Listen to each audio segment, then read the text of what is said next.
We are back.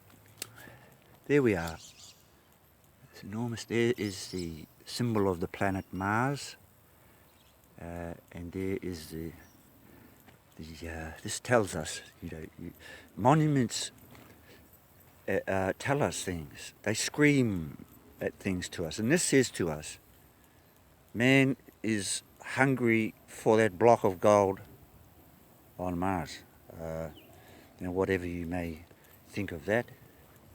This one is a fish symbol, and we believe that is Te Ika Maui, the great hero of the Māori folk down there in Aotearoa.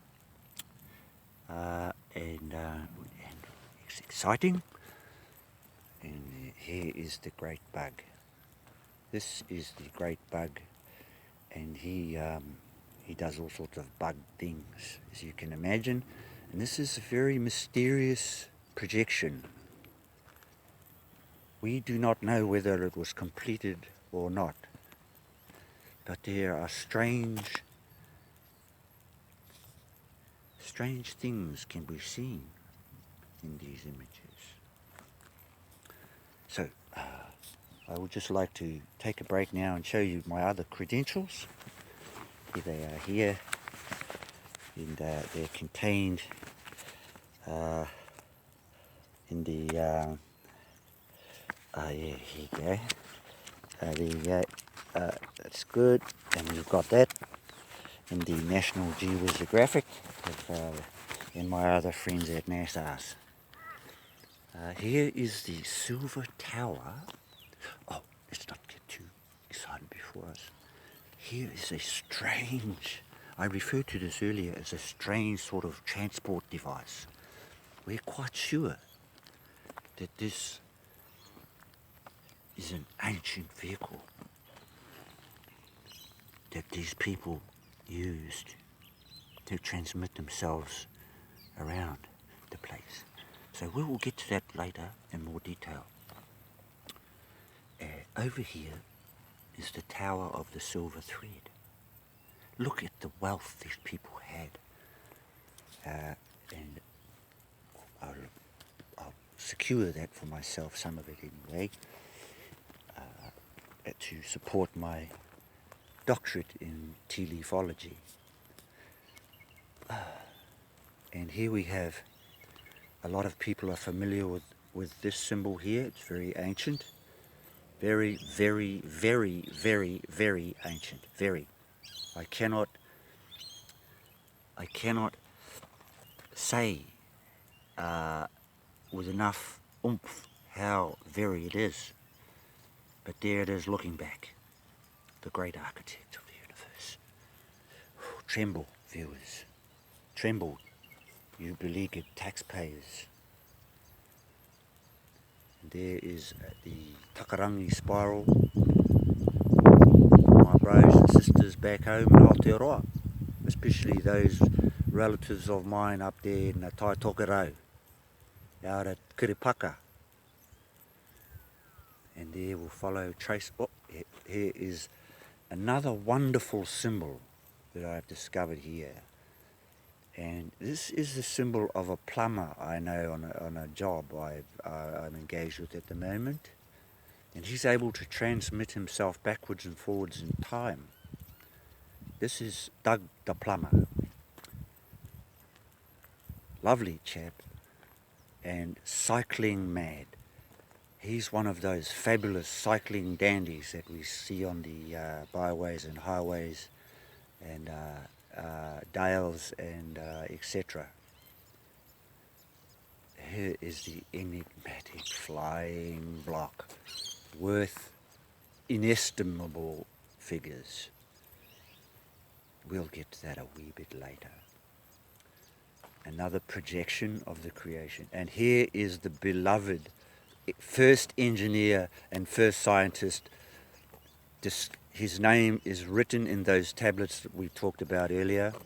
This is the fabulous Sesame Street educated Professor Grover, traveling backwards and forwards in time, and he is the equal of another fabulous engineer and architect, Imhotep.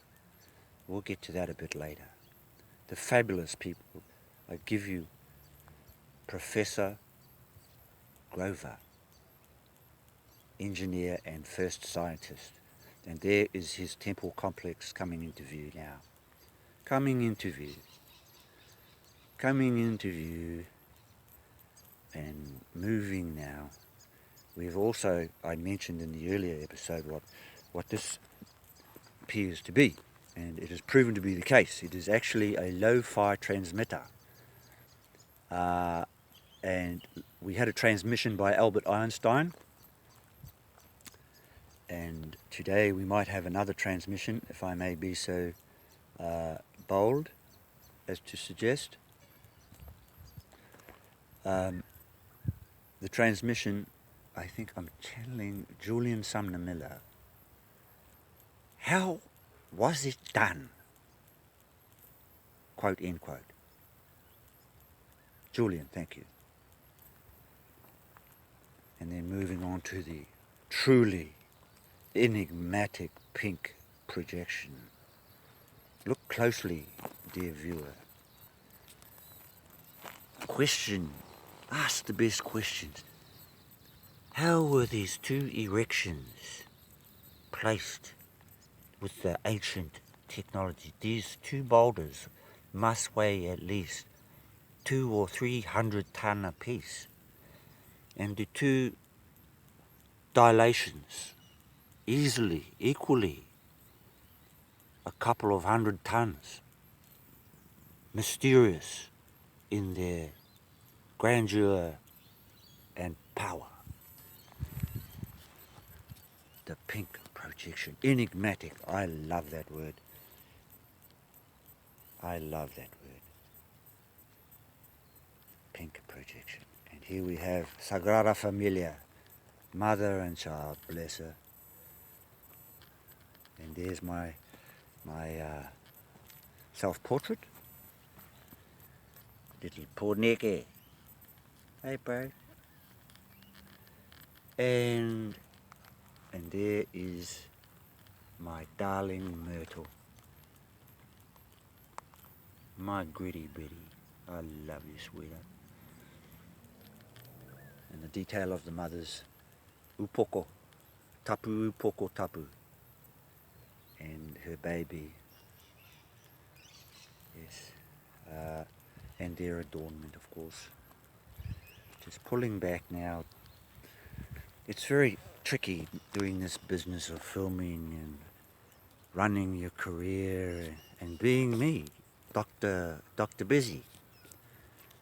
I'll just remind you of my full name, Dr.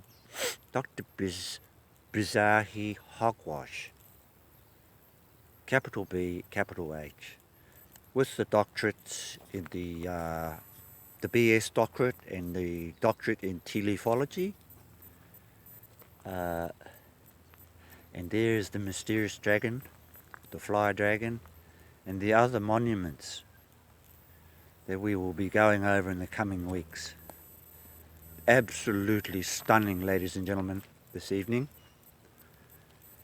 2019, June 2019. I forget what today is. I just forgot what I did yesterday anyway. But now that I've come into your orbit and brought into the home, this exciting and shocking, rather shocking, because we have already mentioned earlier the ignorance, the poo-pooing, and the tiko tarapoto that scientists are taking a position for or against. So it's going to be an interesting catfight in the coming years, because regular people, they're getting tired of chaps like myself and my associates. And but you know, I'm a bit thick-skinned and I'm interested in picking some puha for tea. I've got some pork sausages. Anyway, have we got time? Have we? What time? Nope, I think it's time to close episode 3. We'll just have a moment for a wee selfie, I think. I'll pose here next to the Tower of Rapunzel. If I can just get yeah, here we go. Oh, Professor Bazahi Hogwash at your service. I love you. Love you all. Thank you, listeners. Thank you, publics. And especially a big thank you to the other archaeologists and my friends over at NASA's. Good evening.